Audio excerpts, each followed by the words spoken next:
मुलं मोठी झाली की फक्त जबाबदाऱ्या वाढतात का? त्यांना स्वतःचं आयुष्य जगायचा हक्क असतो का? हा प्रश्न एका मुलाने विचारला आणि त्या रात्री घरात सगळं बदललं.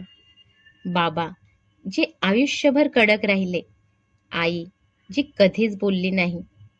आई म्हणजे घराचा श्वास. तिचं अस्तित्व जाणवतं, पण आवाज क्वचितच. तिने स्वतःसाठी ही स्वप्न पाहिली होती, पण ती सगळं हळूहळू बाजूला ठेवत गेली. आई झाल्यावर ती फक्त आईच राहिली आणि एक निर्णय ज्यामुळे एक खुर्ची कायमची रिकामी राहिली. आपण मुलांसाठी जगतो, पण कधी त्यांच्या स्वप्नांसाठी उभं राहतो का? एका फोन कॉलने नात्यांची व्याख्या बदलू शकते का? मुलं मोठी झाली की आई वडिलांनाही मोठं व्हावं लागतं. कारण ही कथा नाही, हा प्रत्येक घराचा संघर्ष आहे. संपूर्ण कथा ऐकण्यासाठी खाली रिलेटेड व्हिडिओवर क्लिक करा.